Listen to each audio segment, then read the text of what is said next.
Hello everyone, welcome to the Doomsday Film Festival. We're here to talk about video games as it relates to the Doomsday. So this is a typical scenario from the game. It's a first-person shooter. So as you're running around, you're trying to blast zombies, but you have other people that are other players and you got to help them out. And you got dead people all over the place. And this is quite the stylistic departure from the previous game. It's a lot more realistic, it's far more grisly. You don't know what's going on. There's a certain sense, like there's overriding sense of depression and bleakness, and no matter where you go, it's like you're gonna die. It's just a matter of when you're gonna die.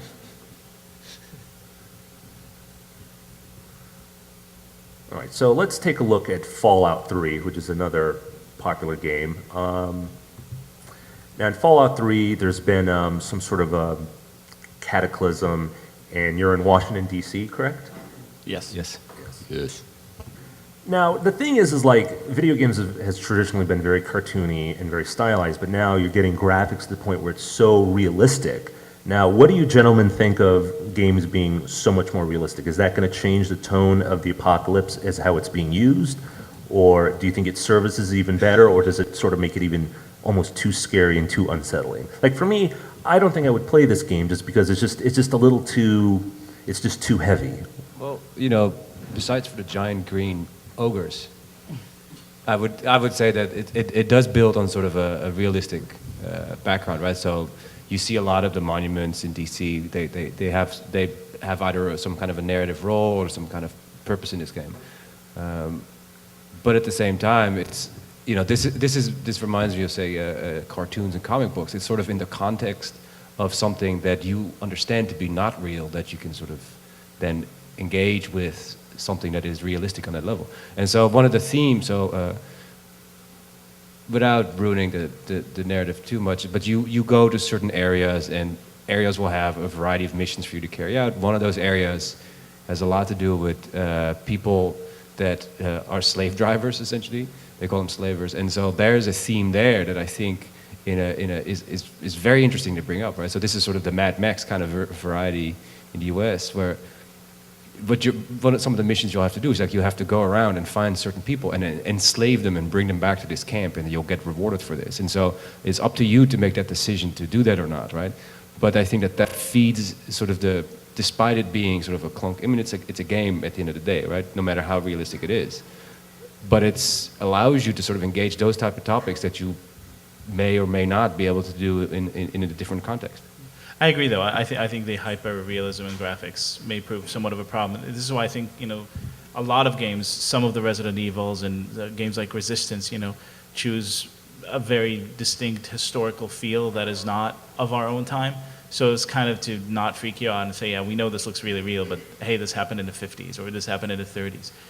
Because if you really stopped and thought about this, one of the popular games right now that is doing this really elegantly, I don't remember what it's called, it's on the PS3 network, if anyone can help me, where you go through Google Earth images of actual cities and you have to rescue the survivors of the apocalypse. Oh, Last Guy. Yeah, Last Guy. that is a great game, but that's, that solves that problem of hyper-realism by only offering the sort of satellite bird's eye view. Again, I think it's a reflection of art reflects the society that brings from it, and like in Japan, again, it seems like their interpretation of death and zombies are a bit more whimsical. Like, all right, so let me pop up.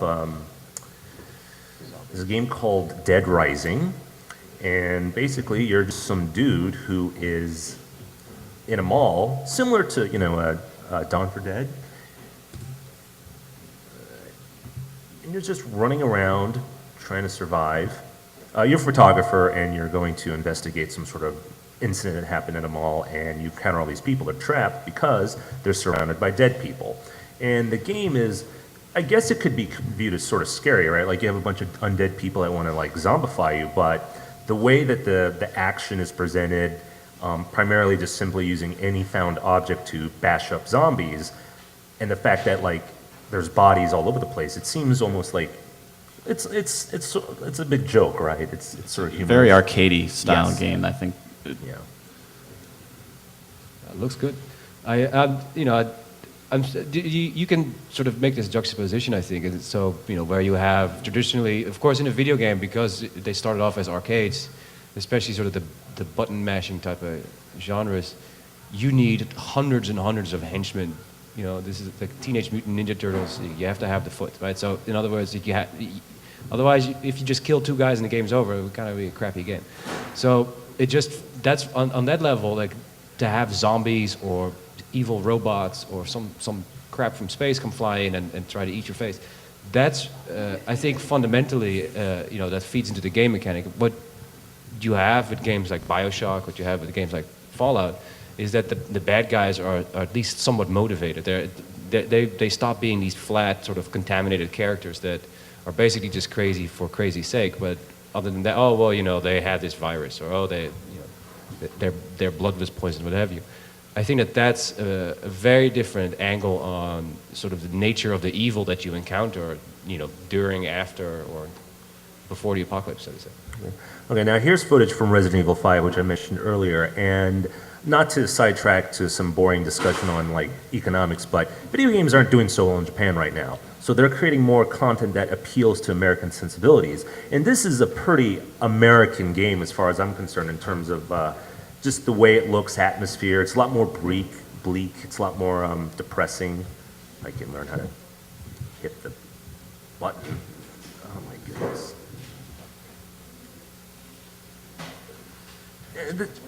This is Resident Evil 5, and it's sort of similar to Left 4 Dead, where like you're trying to survive this onslaught, and you have someone who's helping you out. But in this case, it's the computer, and it's not another player. Try to fast.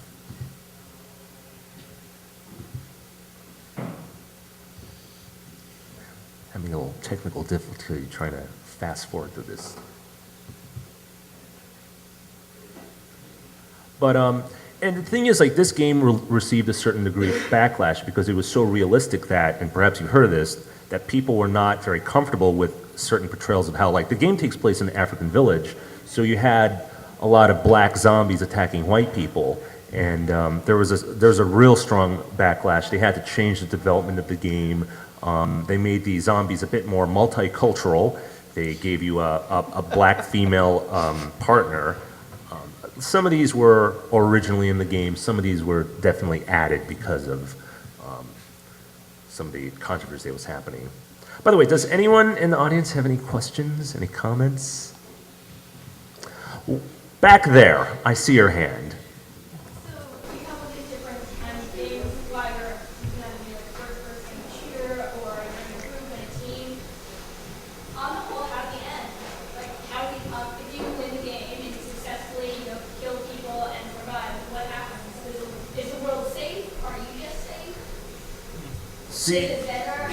So you bring up back in the day, I had to make a game based on a movie in which the main character dies at the end.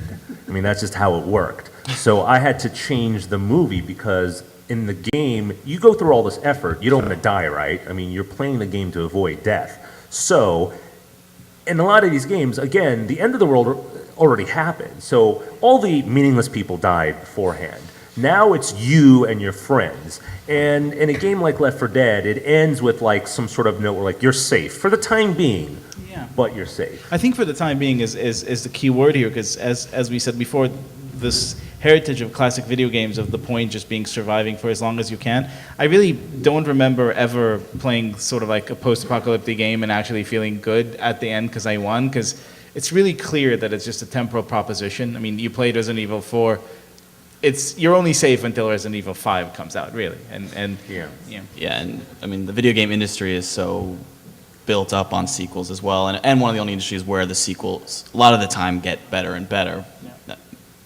But Fallout 3 presents an interesting dealing with, but I don't know if we want to give away the narrative of that, but the ending of that is Well, yes, I was thinking about the exact same thing.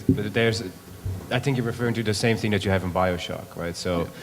Without being specific, it's essentially you sort of get an evaluation at the end, of how you did throughout the game, and that makes it so that it sort of adds up all your decisions and say, okay, well, turns out that all this time you were this sort of selfish, ruthless meanie, as opposed to, well, you were this benevolent, altruistic kind of character. And so I think that is at the end of the apocalypse, you are sort of confronted with your own sort of image or your own sort of action.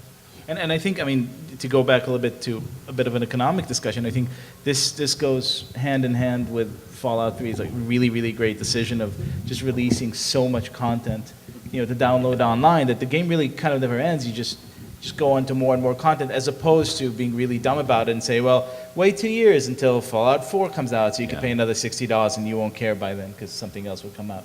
Yeah, I was happy when the DLC came out, because at the end of Fallout 3, I won't give any specifics, but essentially you don't get to enjoy the fruits of your labors, particularly if you're a good character, originally. But now there is a expansion that allows you to explore the world after you kind of complete the game, essentially. So one of the key questions is this. There's not a lot of incentive. Well, the situation is this. Video games is escapism entertainment. So we play video games to escape the reality of the situation, what's going on. But now that video games are reflecting the situation, what's going on, really, what's the point of playing these games? I already know, personally, I shouldn't admit this, I'm not a big post-apocalyptic fan of video games. I like the Mario games, I like the bright and color, I like the Pokemans, I like that type of stuff. This type of stuff just bums the hell out of me. Okay, when you're going around the mall chopping people up just because I liked hanging out in the mall as a kid, that has more to do with anything else.